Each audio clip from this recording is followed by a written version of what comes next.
tudo mesmo? O que você tem aí, porra? Mas O parece... que você tem? Parece que você não é muito moço, você é meio menino. Ah, mais ou menos. Tem 16 já? Tô fazendo. É bom saber disso. Sabe por quê? Não sei se você leu o jornal, mas a maioridade penal baixou para 16 anos agora. Então, se você me assaltar, vai acontecer que você vai pra cadeia junto com os negros lá da sua comunidade. Porra, tia. Verdade mesmo? É verdade. Você não vai mais pra FEBEM, pra Fundação Casa, não. Você não pode mais assaltar, meu filho. Porra, tia, mas tô tomando consciência. A senhora tá me dando uma consciência agora, sabe? É, mas é isso que a informação faz. A gente passa a informação, você toma consciência e muda de atitudes. Nossa, se eu fosse assaltando assim, né? E as pessoas fossem ensinando eu parava. Mas você vê, o mundo é ruim por isso. O que é isso aí? Isso aqui é um livro de filosofia. Nossa! Você não vai precisar nem roubar, eu te dou esse livro. Lê filosofia que você vai se tornar um bom menino. Porra, eu vou ler filosofia e me tornar um bom menino. Tá vendo? Você tem que assaltar umas mulheres assim, que vai ensinando você vai lendo. Tudo porque a menoridade baixou, né? Baixou, agora é 16. Você não vai mais roubar, então? Vou ler. Muito bom, parabéns, viu, meu Obrigado, filho? viu, tia? Boa sorte na vida aí.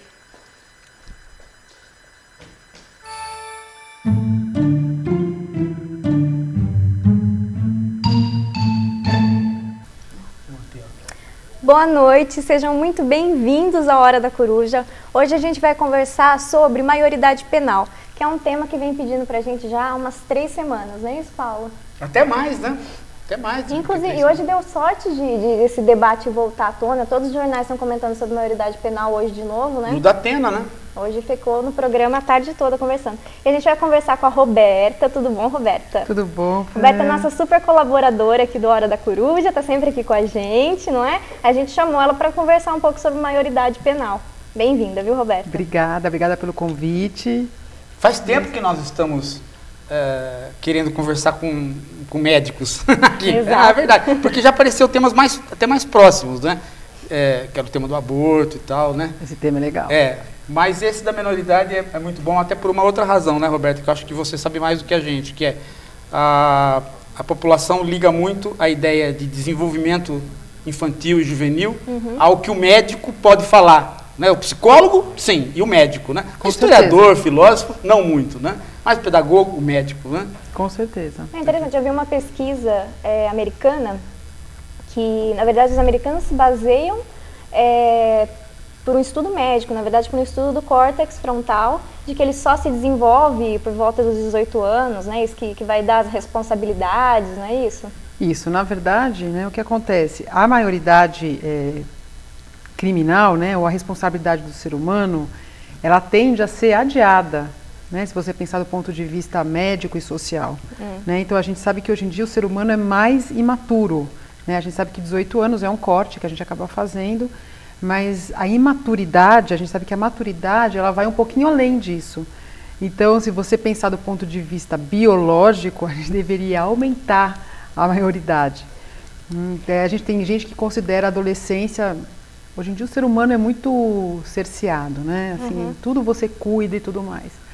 Então, tem gente que é adolescente até os 30 anos. Ah, sem dúvida. Né? Tem comportamento, reação, né? Como você faz. Então, essa coisa de minoridade penal, maioridade penal, você querer reduzir a idade é bem complicado, do ponto de vista biológico. Parece que até culturas que antes eram culturas onde praticamente não existia a noção de infância, as culturas orientais, né? Já adotaram uma posição mais ocidental. O Japão passou para 18 anos. A China, a maioridade penal foi para 25 anos 25 agora. anos. A China, 25 anos. Interessante que o Brasil está indo contra todo o fenômeno mundial. Que o fenômeno mundial é aumentar essa idade, que é numa média de 18 anos. Mas não está indo, anos, né? sim. Porque isso depende de plebiscito.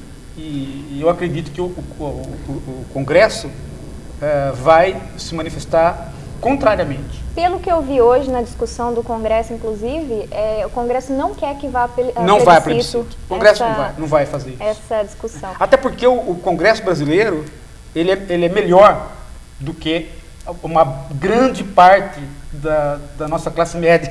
Não, e falando isso sobre o Congresso e tudo mais, eu separei um vídeo. Porque vai muita liderança, né? As pessoas estão defendendo ou falando contra. Vou pedir para o Paulo colocar o vídeo para a gente, por favor, Paulo. Penso que só reduzir a maioridade penal não vai resolver problema algum. Por quê? Porque em reduzindo, nós simplesmente vamos transferir os meninos das unidades de internação para o sistema prisional. O nosso sistema prisional hoje está reeducando quem? Ninguém. Você tem que dar responsabilidade aos filhos, e isso pode ser feito, inclusive, com o Estatuto da Criança e Adolescente. Quando o menino está indo para uma unidade de internação, ele está sendo segregado. Você pode discutir o tempo, vamos discutir o tempo. A gente pode discutir o seguinte, o que é que está sendo feito dentro dessa unidade de internação. Porque, como eu tenho dito sempre, o garoto, a rigor, ele teria que sair melhor do que quando entrou. Óbvio que o ideal era que saísse recuperado. Mas ele tem que sair pelo menos melhor do que quando entrou. Quando ocorre um fato que a sociedade fica estremecida e aterrorizada, acham que o dever é reduzir a maioridade penal. E a gente tem visto que, estatisticamente, já foi provado que a questão da redução da maioridade penal não vai diminuir a criminalidade. Isso já é fato. Não sei se vocês viram, inclusive, que eu acabei de sofrer aqui uma tentativa de assalto. Vocês chegaram a ver, né? Você viu, eu tentei convencer um menino de que ele não pode mais ficar querendo assaltar agora com 16 anos, porque senão ele vai direto para a cadeia. E você acha que assim, quando o jovem de 16 anos ficar sabendo que ele vai para a cadeia, vai acabar o crime? Eu vi foi o Omar que filmou você sendo assaltado aí. Foi, né? não, ainda bem que tem câmeras de segurança aqui que filmaram. Mas eu notei que esse assaltante, ele é o assaltante que o Alckmin pediu que assaltasse, né? Isso, é esse mesmo. Porque ele é um assaltante assim, primeiro que ele não vem drogado, né? Não. Segundo que ele vem preparado para quando receber uma notícia, pensar sobre, né? Exatamente. Eu sei que você trabalhou muito tempo com essa questão de drogas também, não é? Trabalhei um tempo com isso, na verdade, na minha formação, né? A droga acaba, sem dúvida nenhuma, a droga altera o comportamento, né? Principalmente na questão do juízo de noção das coisas. Então a pessoa acha que está fazendo algo, que a performance dela é excelente, a performance dela na verdade está sendo péssima, né? Então a pessoa se sente empoderada com a droga. Agora eu acho que existe também uma... é porque estava drogado, né? Então sempre está drogado, e às vezes o cidadão não está drogado. A gente tem uma dificuldade imensa, pelo menos eu acho que a sociedade tem uma dificuldade grande em aceitar que às vezes tem gente que é ruim mesmo. Poxa, né? Ele pode ter 15 anos, 10 anos, 20 anos, 30 anos. Você sabe que a gente discutiu isso aqui no Hora da Coruja do Dia. A gente tem mesmo dificuldade para lidar com o mal. Todo crime muito bárbaro, quando acontece um crime muito bárbaro... a pessoa tem alguma deficiência orgânica, né? Ele tem algum distúrbio psiquiátrico ou está drogado. Ou está drogado, é verdade. A gente tem esse problema. Sem dúvida nenhuma, a droga é um acelerador do crime. Eu acho que a droga caminha pau a pau com o crime, porque vai tirando a sua capacidade de crítica. O que eu tenho notado, Roberto, é a seguinte coisa, né? Você faz um assalto. É difícil você ter, ao contrário do que as pessoas imaginam, o primeiro assalto é mais fácil que o segundo. O terceiro é mais difícil. Por quê? Porque você começa a tomar consciência da dificuldade que é assaltar, que não é brincadeira. E aí você descobre uma coisa óbvia, que se você tiver alterado, se você beber alguma coisa, ou se você cheirar alguma coisa, você vai estar com mais facilidade de atuar. E aí, você sendo viciado ou não, pertencendo ao mundo da droga ou não, como a droga está envolvida com isso, você cria coragem e consome alguma coisa, e isso leva você ao desempenho que você acredita que é melhor. É isso mesmo. Né? Então, é mais ou menos essa coisa. Agora, que nós não vamos lidar com o mal, isso também compartilho de você, né? Hoje, inclusive, no Datena, aconteceu uma coisa muito engraçada, que é o seguinte: só os brasileiros são bandidos. Porque ele estava apresentando duas cenas. Uma cena era no Brasil, e logo em seguida a outra cena nos Estados Unidos. Então, no Brasil, eram bandidos e canalhas, porque negros e pobres. Quando a cena foi para os Estados Unidos, eram psicopatas. Já não eram mais bandidos e canalhas. Eles sequestraram um grupo de mulheres e ficaram 10 anos com as mulheres. Presas. Então, veja, eles não são bandidos, eles são psicopatas. Porque o americano nunca tem um bandido, é um psicopata que atira em todo mundo. Né? Quando o cara atira em todo mundo aqui, aí ele é um bandido. É interessante essa coisa que, no mesmo programa, ele se desmentiu. Né? Ele se desmentiu por conta das características físicas que as pessoas apresentam e por conta também do tipo de coisa, né? Quer dizer, os caras prenderam as mulheres 10 anos, foram presos, Roberta, e assim mesmo foram soltos, sequestraram outras pessoas, foram presos e foram soltos. Então também implica naquilo que ele falava que não tinha aqui, a impunidade, entendeu? No primeiro mundo também, sabe? O programa hoje inteirinho se desmentia. É e as meninas foram salvas por um rapaz negro, um vizinho que era negro. Né, ele fala que a hora que ele viu uma moça branca correndo em direção ao negro, ele falou, tem alguma coisa errada. Ele fala isso, achei bem interessante, está na internet. Eu não sabia que o Datena tinha sido... Eu vi uma reportagem hoje sobre um menino, uma criança, o mais jovem da casa... Esqueci o nome. Fundação Casa. Isso, da Fundação Casa, que é a FEBEI, que só mudou o nome também, não mudou nenhum tipo de tratamento. E... a repórter começa a conversar com ele, a história de vida, aquela coisa péssima, que a gente já imagina. E mataram os 2 irmãos gêmeos criança, a outra irmã foi morta afogada por dívida de droga da mãe, não tem pai, coisa e tal. Mas a repórter pergunta pra ele assim, com que idade você começou no crime? Ele falou assim, eu comecei a traficar com 5 anos, que foi quando eu comecei a usar droga, fui aliciado. Como que aconteceu? Os irmãos dele, mais velhos, já tinham... O próprio pessoal ali já tinha ido na casa deles, retirado essas crianças, que já tinham uns 12, 14 anos. Não tinha mais ninguém, vão pegando as mais novas. Né? E chegaram nele que tinha 5 anos.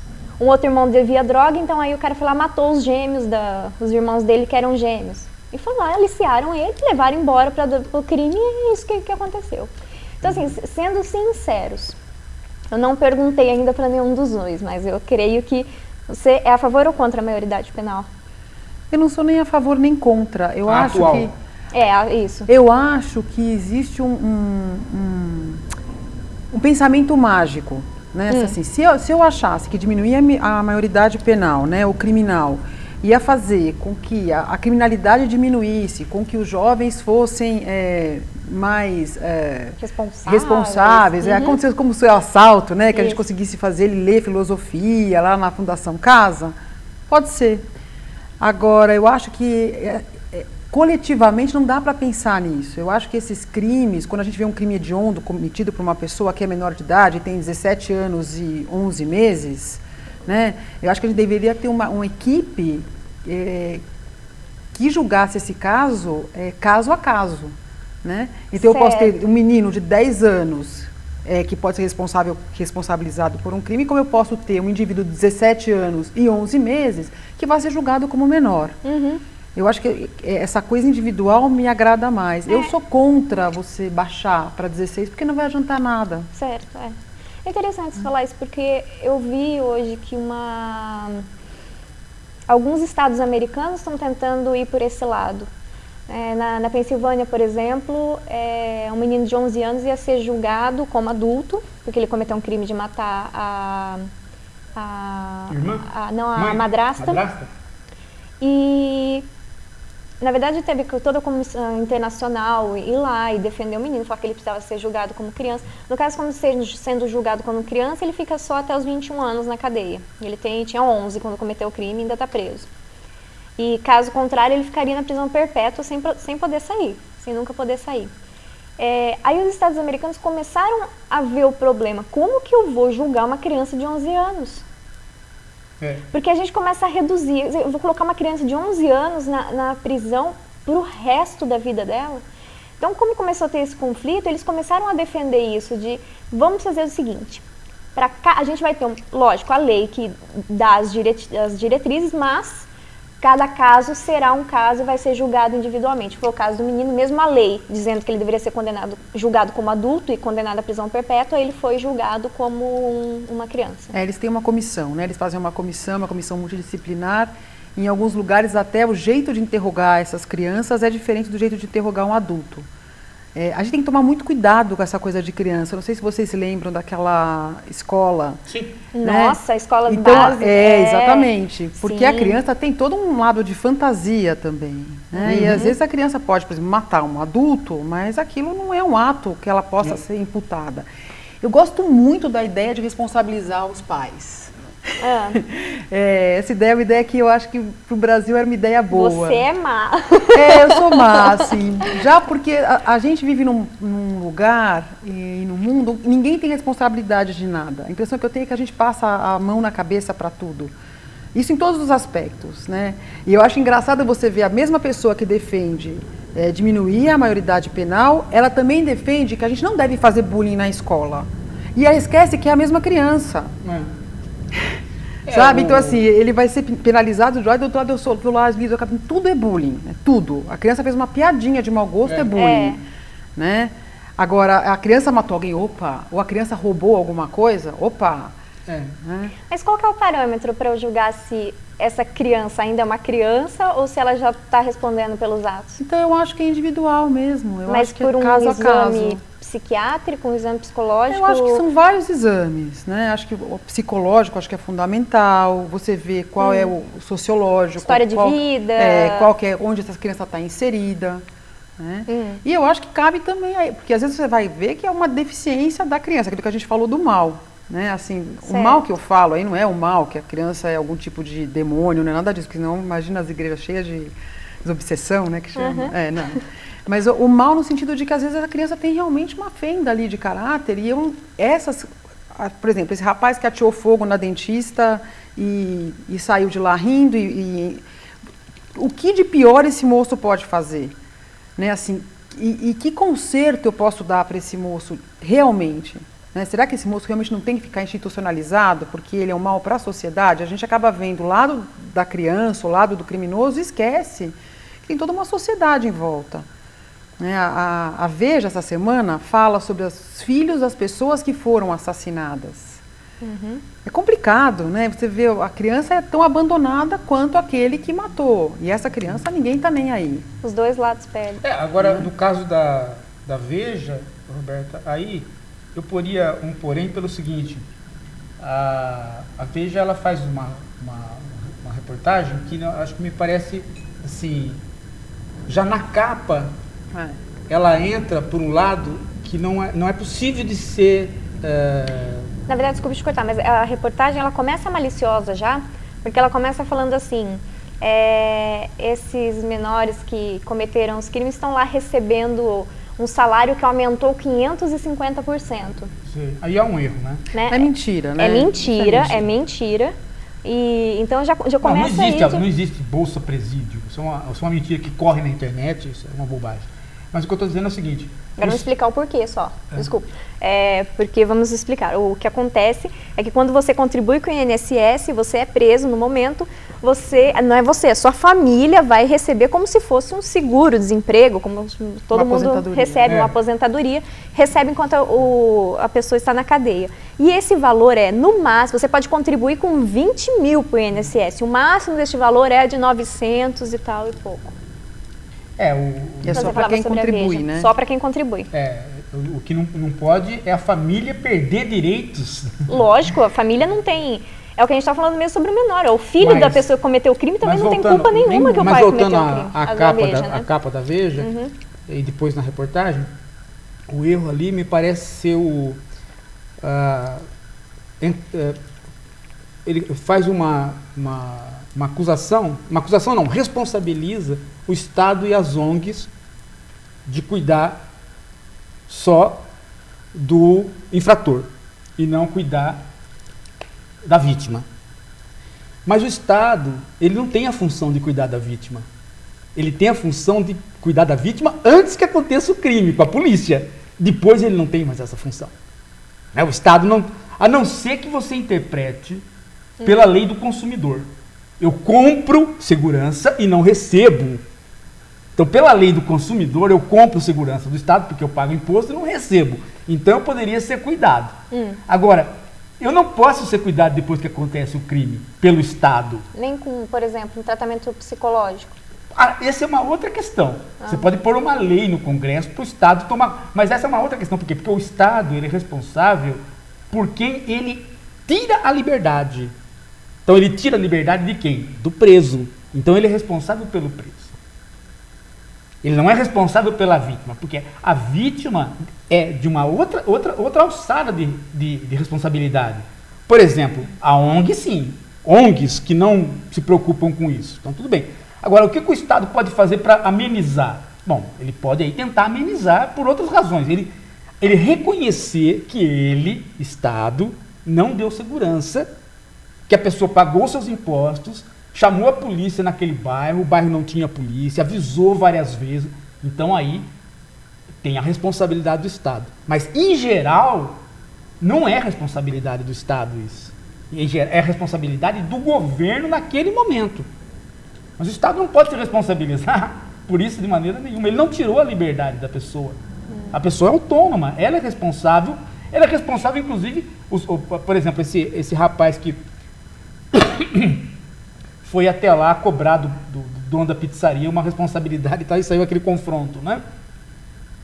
O Estado não pode intervir nisso daí, né? Que a lei de guerra, a lei nossa vem da lei de guerra, né?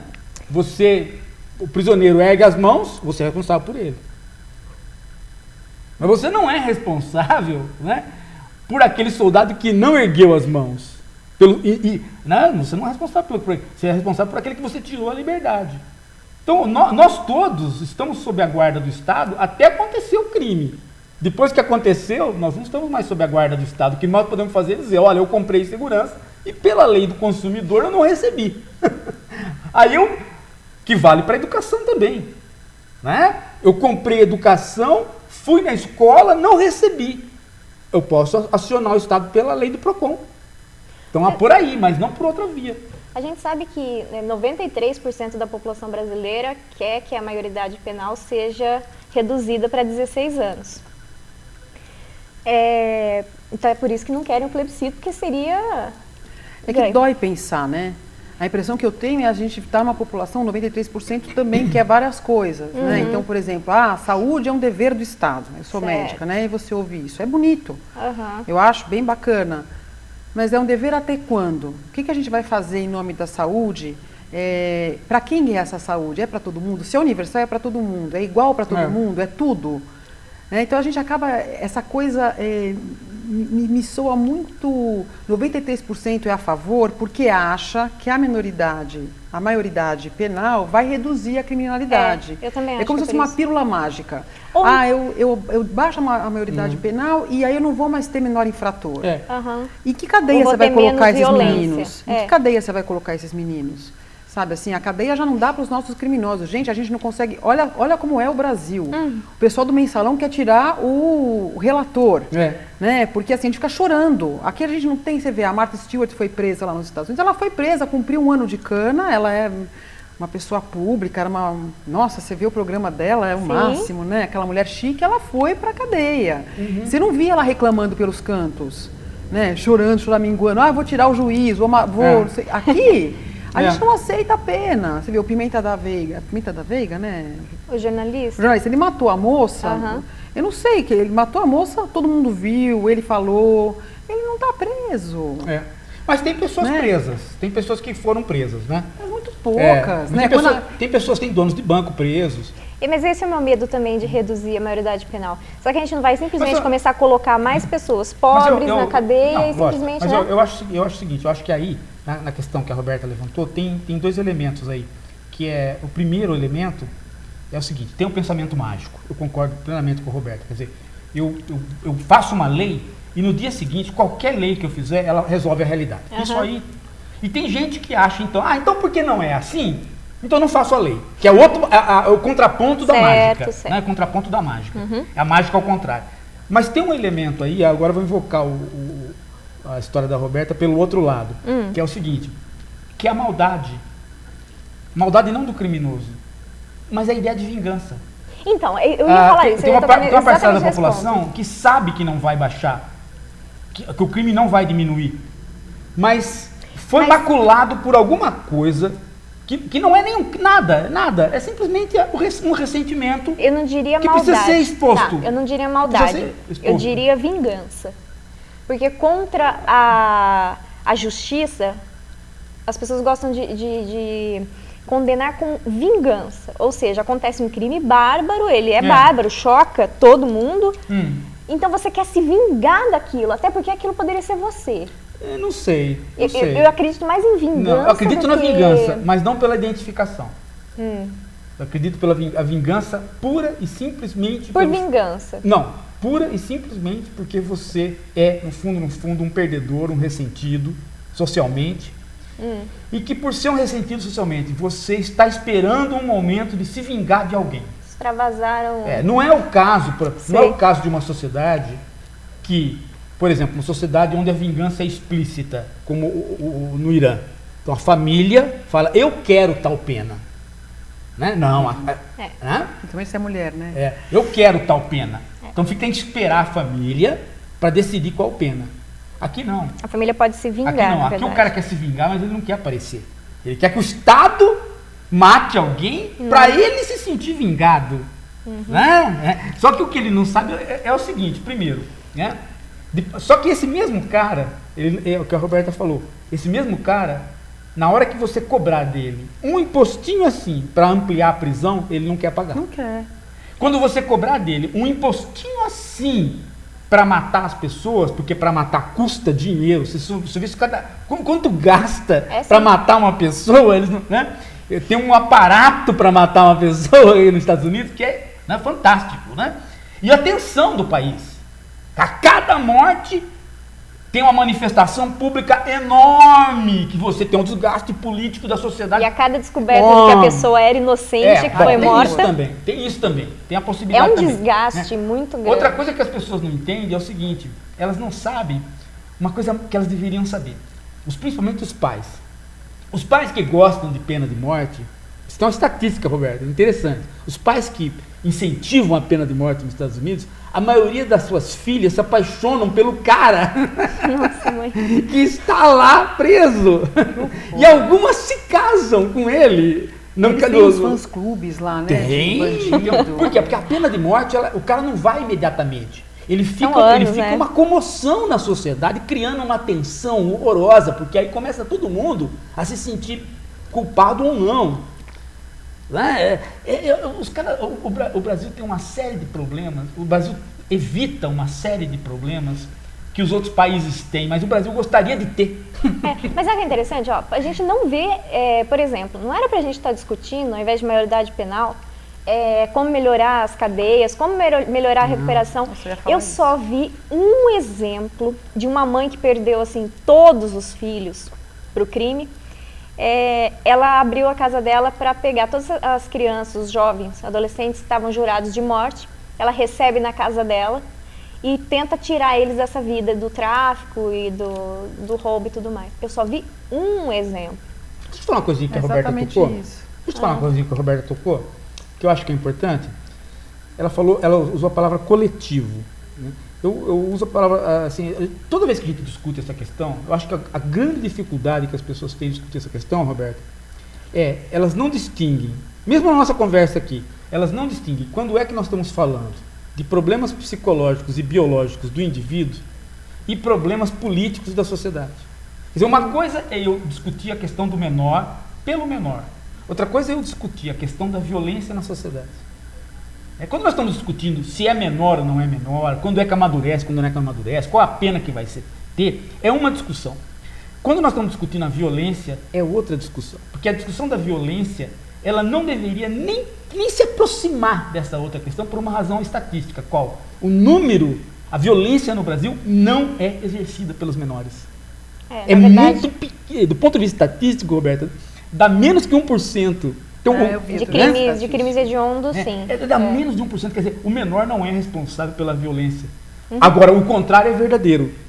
A polícia que dizima os menores são responsáveis por uma revolta dentro do mundo pobre. Nós sabemos muito bem, né, que vira e mexe nossa região lá, morre 17, morre 10 pessoas que nunca tiveram passado pela polícia. O que é isso? É limpeza. Né? É limpeza étnica, social, né? Limpeza étnica, porque limpeza social no Brasil vira limpeza étnica. Né? Mas toda vez que eu começo a falar, eu estou discutindo do ponto de vista do Estado. Do ponto de vista do Estado, você precisa de dinheiro para ter cadeia, né? E você precisa de um outro elemento, dinheiro para ter cadeia, um aparato para pegar, né? Agora, veja só nesse crime. Nesse crime que aconteceu de tacar fogo na dentista. Sabe quantas vezes eles cometeram este crime sem tacar fogo? Mas esse mesmo crime era 40 vezes. A polícia sabia onde eles estavam, quem eram e o que faziam. Não prendia. Por quê? Alguém paga alguém. Agora é muito estranho o carro, né, usado no crime, gente. Um Audi. Meu Deus do céu, né? O crime Eu fiquei todo. assustada. Não, mas não sei se você viu a evolução do crime. Começou com, assim, vamos supor, começa com um roubo, aí começa a roubar com a pessoa dentro do lugar, começa a roubar e amarra a pessoa, depois a ele violência começa a tortura, aumentando. foi aumentando O grau gradativamente. de violência. Por quê? Porque a tensão vai aumentando a cada assalto e a hora que você não contribui para a caixinha, você é denunciado. No fundo, tem que tomar cuidado com isso. Até que ponto as pessoas não vão à frente nas investigações e depois, de repente, vão. Rapidamente vão à frente. É muito difícil. estranho isso. Né? Será que nós não estamos... Né? Será que nós não estamos repetindo?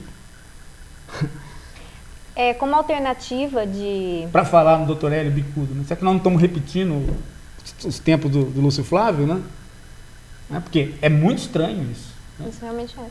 Mas como alternativa para tentar recuperar esses jovens, eu vi uma pesquisa de que... qual é o país agora? É a Noruega?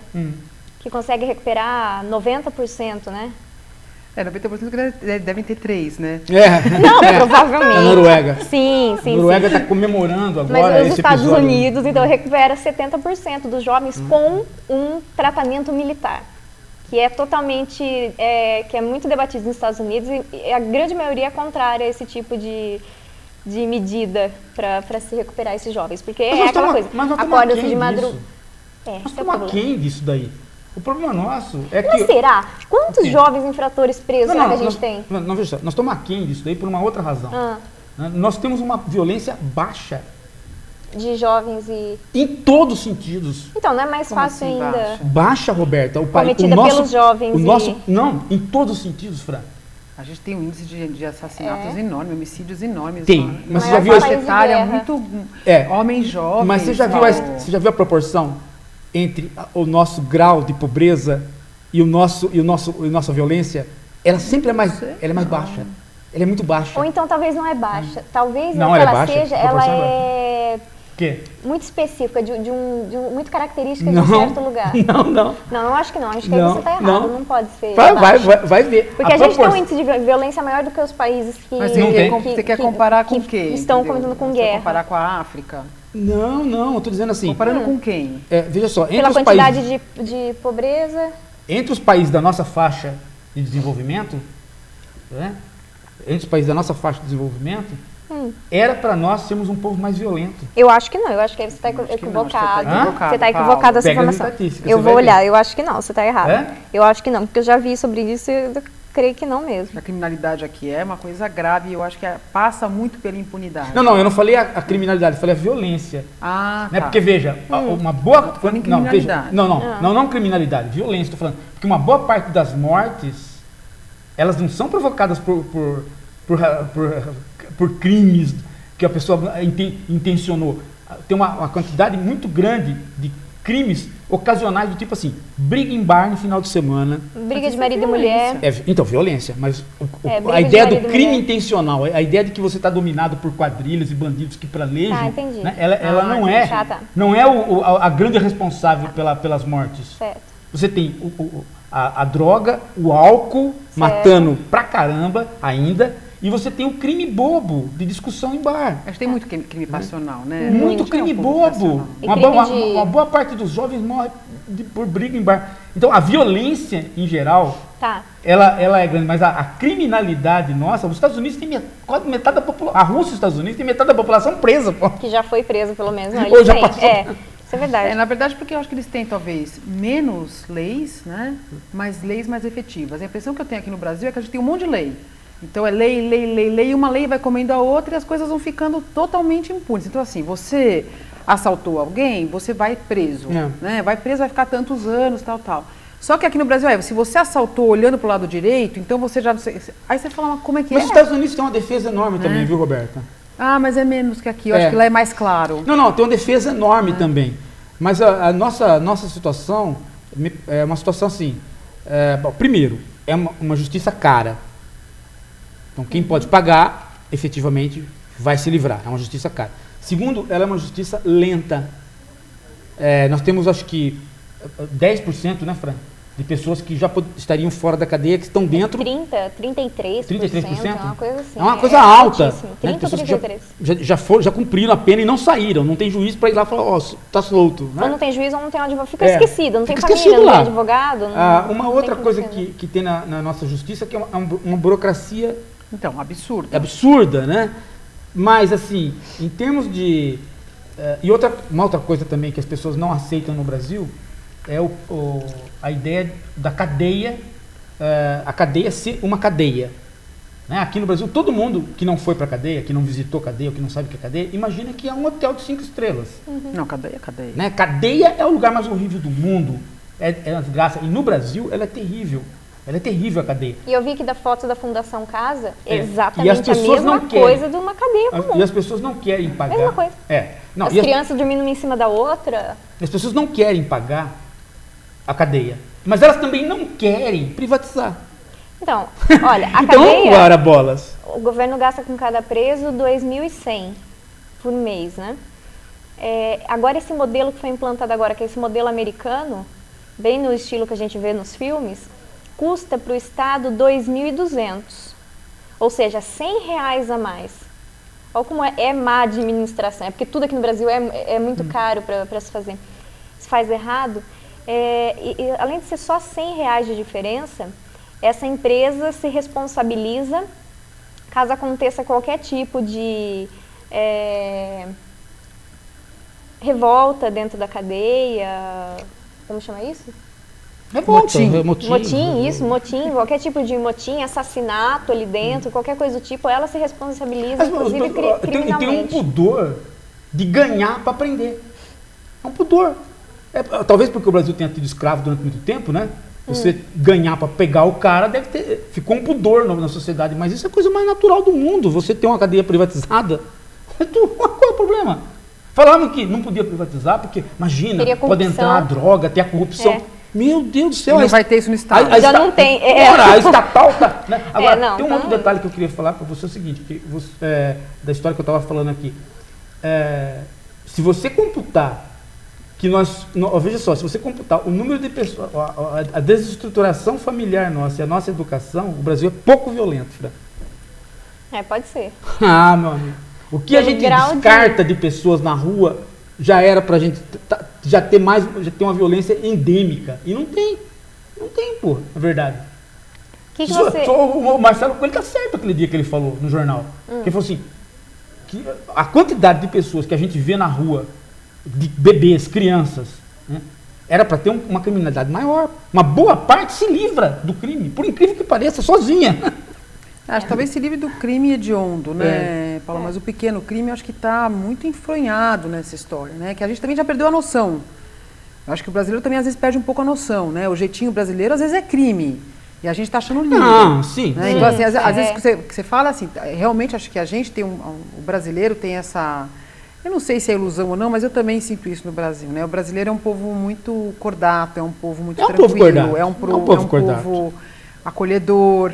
Agora, daí a criminalidade, acho que a gente tem essa coisa, a gente podia ser mais violento, né? Você pega uma pessoa que está imbuído de algum tipo de força ou de algum tipo de objetivo, que eu acho que também falta isso no brasileiro, né? Tanto faz, alguém vai fazer a lei, eu vou cumprir ou não, eu vou para a praia, eu vou tomar sol, eu vou fazer as minhas coisas, entendeu? Na verdade, acho que isso tem um pouco até, talvez seja bairrismo, mas a gente acaba pensando aqui em São Paulo algumas coisas, né? Você sai daqui, você sabe como é. Né? Tem um congresso, outro dia eu vi uma reportagem na internet, não sei se vocês viram, dos caras que gravaram uma PEC. Eles fizeram uma PEC que era fictícia, dizendo que iam colocar 1 litro de cachaça na cesta básica. Chegaram a ver isso, não? E aí foram para o congresso, e foi uma mulher super bonitona, tal, e com a tal da PEC na mão, e os deputados assinando. E os caras que assinavam, a repórter pegava, mas o senhor viu o que o senhor assinou? Assinei uma PEC. Aí começaram aquela... E assim, chegou ao cúmulo de um deles agredir a repórter, né? Aí eu falei, gente, olha que louco, quer dizer, o cara tá lá, ele é nosso representante. Teve um rapaz só, um deputado, e ele falou que leu e não assinou e começou a rir. Ele falou, isso aqui é uma brincadeira. Aí ele explicou quando ele assinava, mas um. Então, eu acho que o Brasil tem muito isso. Assim, da mesma forma que você está tratando a violência, eu acho que é essa coisa meio do descaso com o que é público, do descaso com o que é coletivo. Hoje, por exemplo, eu vi um carro na minha frente, era escrito assim, não sei o que lá, poder executivo, e a placa era 1.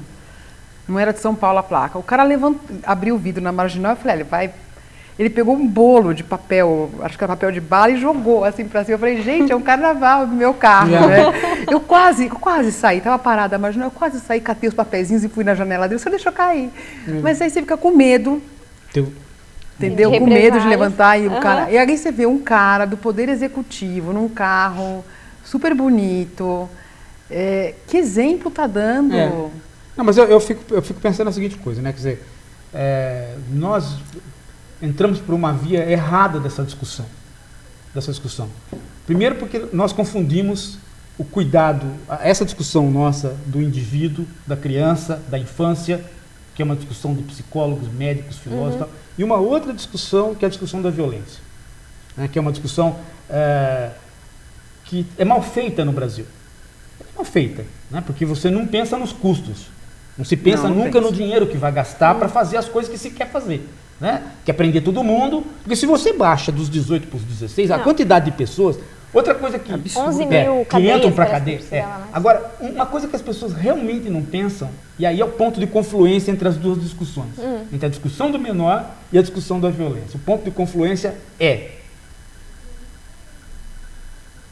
a impressão que eu tenho, às vezes, é que há um acordo, entre aspas, né, que as pessoas não me processem por isso, porque eu vou falar, mas há um acordo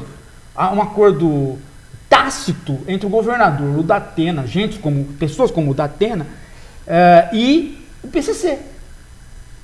Por quê? Porque o que uma organização criminosa mais quer é adolescente na cadeia, pô. É uma beleza você passar o serviço para o adolescente.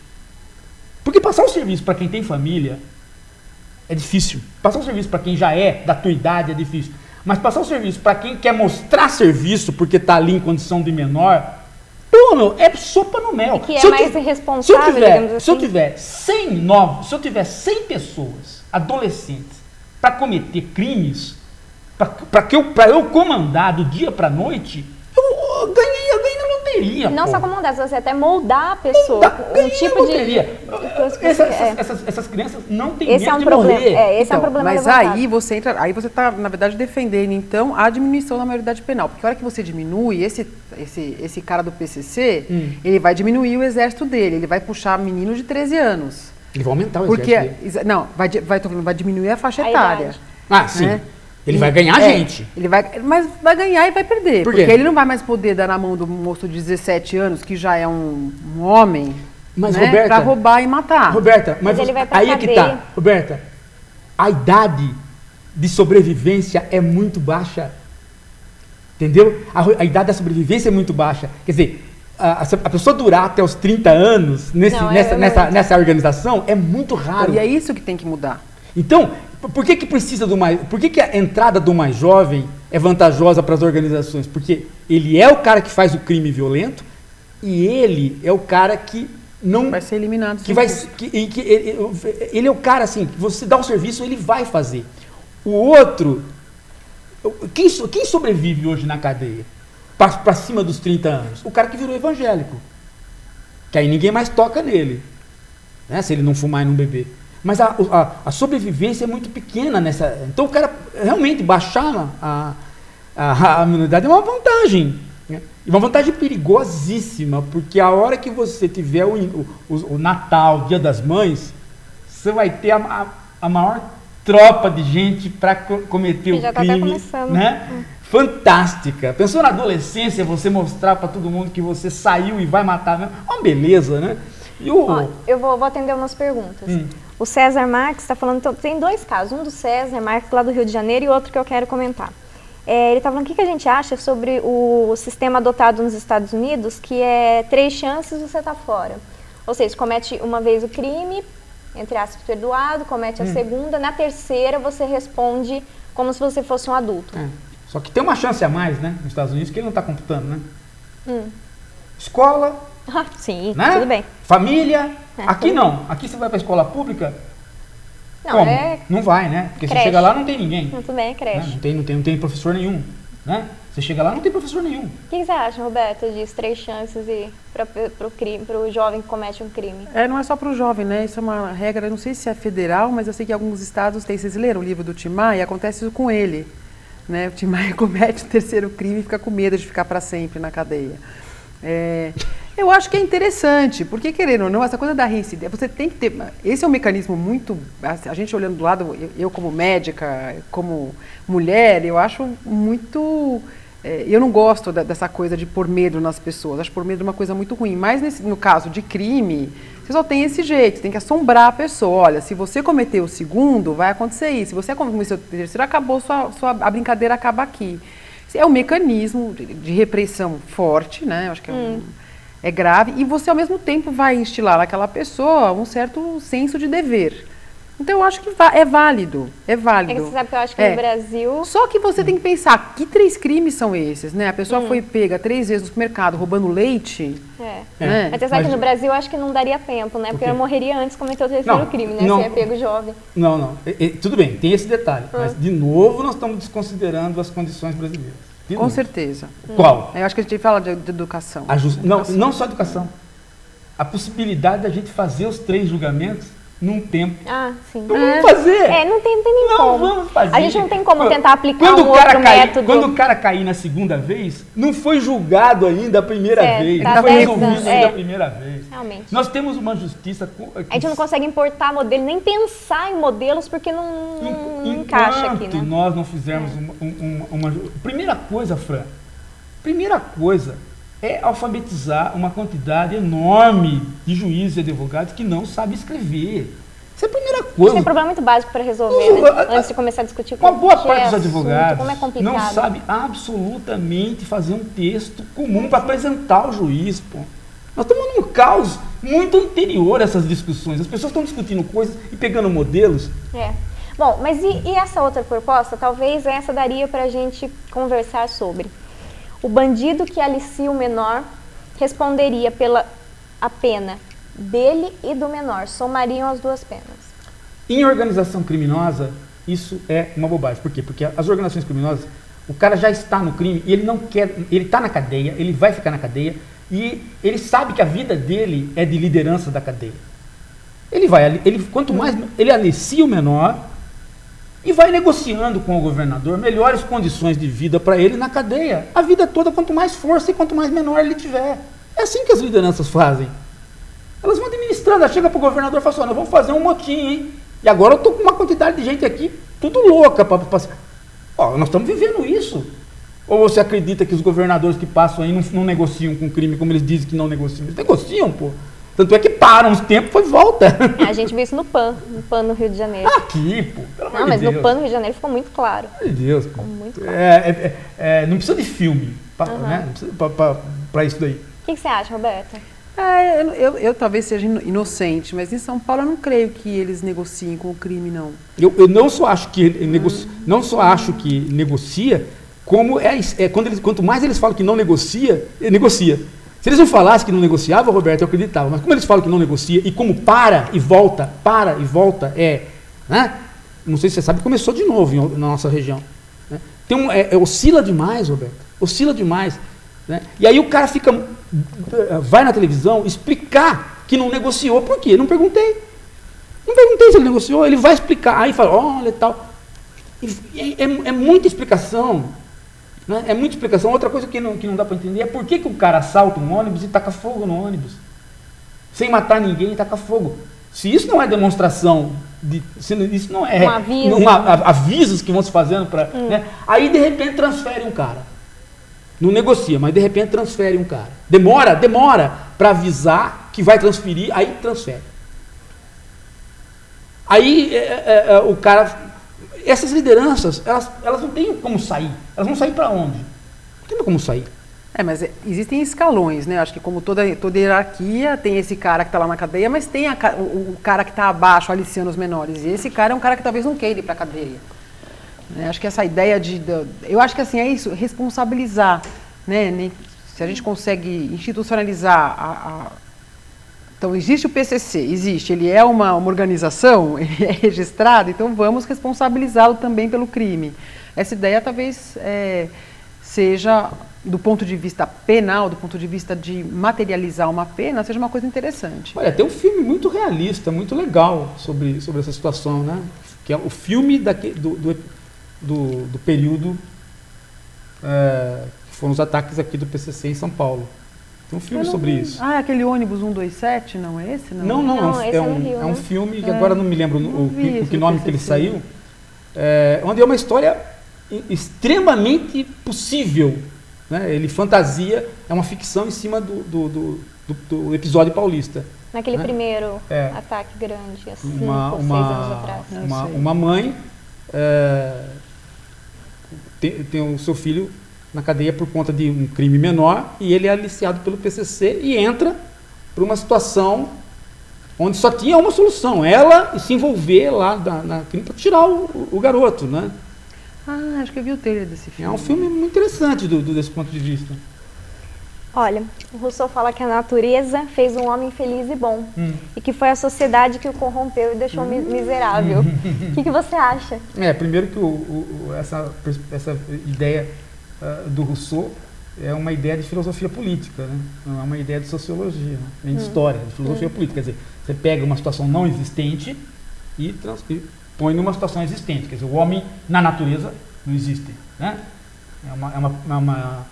Uma alegoria. É uma alegoria para você poder fazer uma teoria do Estado. O que é o homem sem Estado, o que é o homem com Estado. Então não vale você pensar isso em termos históricos sociológicos. Os juristas estão usando isso agora, né? Para demonstrar assim, todo mundo é recuperável e todo mundo é bom. Não, as crianças são boas, a gente não deve reduzir a maioridade penal. Mas isso independente do Rousseau.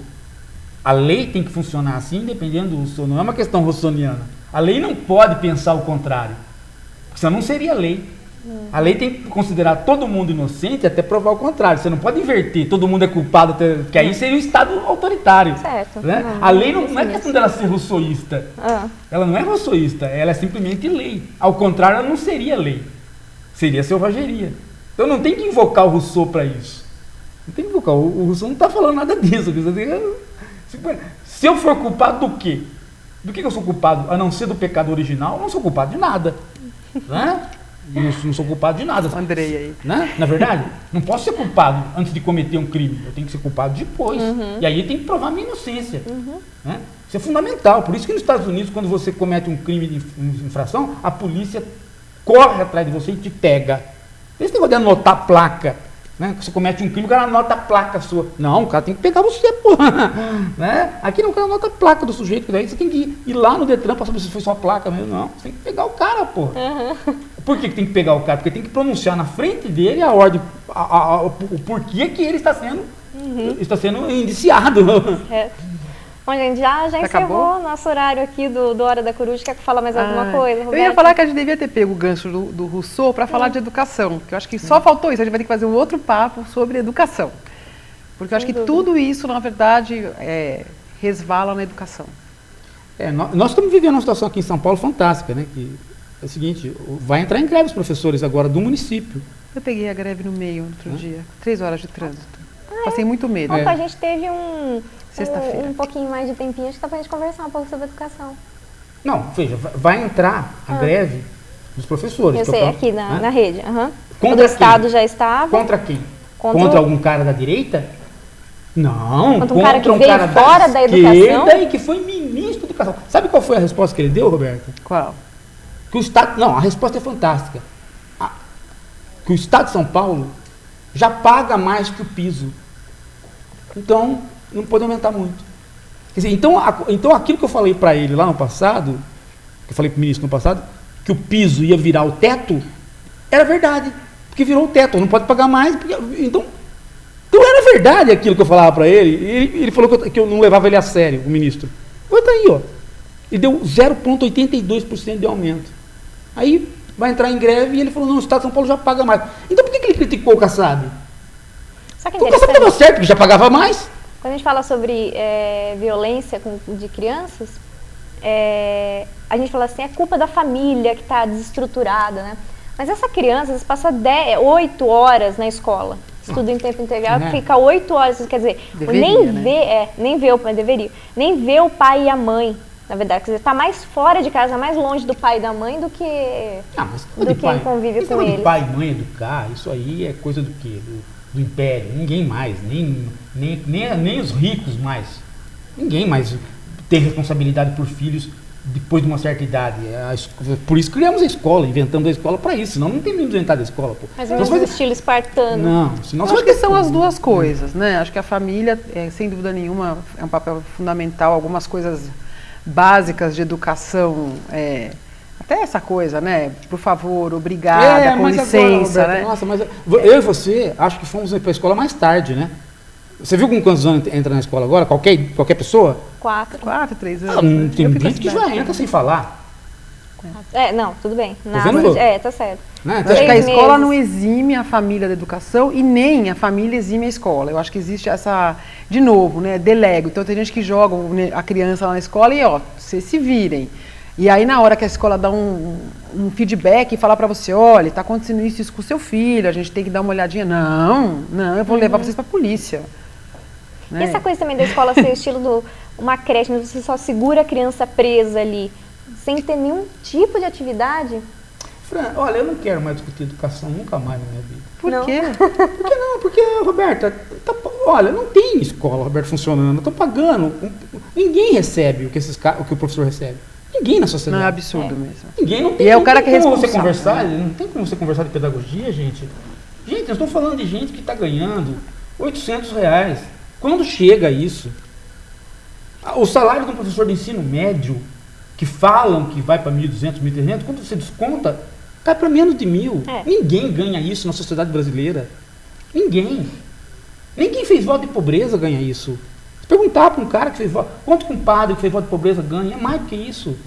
Não tem jeito. Se você fizer qualquer bico na frente da escola onde o cara trabalha, você vai tirar isso. É muito ruim o emprego. É muito ruim. Tanto é que você entra, você faz o concurso, entra. Quanto dura um professor concursado? Um mês? 25 dias? Muito pouco. Uma média de 2 anos agora. Uma média. Eu não conheço ninguém que ficou. Não, também não. É duro, Roberto, um negócio que... Sabe por quê? E é uma cultura de que tem que ficar por uma certa... Amor ao ofício. Né? Médico também tem isso, né? Opa! Não pode... Trabalha por amor, né? Como é que você não me trabalha atendeu? Por amor. Trabalha por amor.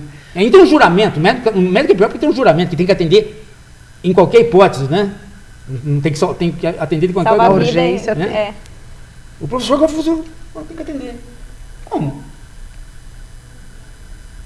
Na verdade, a gente vê que esses professores são muito apaixonados pelo que eles fazem, é isso que você está falando. Né? Porque tem muito professor bom aí dando aula, se arriscando, indo. A gente vê cada coisa bacana. Às vezes você tem uma grande amiga que é professora do ensino público, ela é professora de educação física. Os trabalhos que ela faz com os alunos, uma coisa maravilhosa, com futebol, aí liga futebol com música, liga futebol com dança, e faz a garotada... ela é apaixonada, porque o salário dela é esse. E está sempre de bem com a vida, está sempre bem. Pior que assim, essas pessoas assim, são completamente agora a exceção, eles não sobrevivem mais, porque a paixão acaba também logo. Lógico, não, essa moça é uma moça que tem uma família, que tem uma estrutura, que ela consegue, mas ela se vira bem. Nós estamos vivendo a situação da escola rural, quando a filha do patrão dava aulas para os colonos, né? Estamos vendo isso. Então, algumas pessoas com alguma estrutura ficam na escola. Que não é justo. Né? Mas o grosso do professorado não tem dinheiro para chegar na escola. Se o cara não aluga um apartamento e não paga o ônibus para chegar na escola. Não tem condição. Então, em vez de discutir a maioridade penal, acho que essa era uma discussão.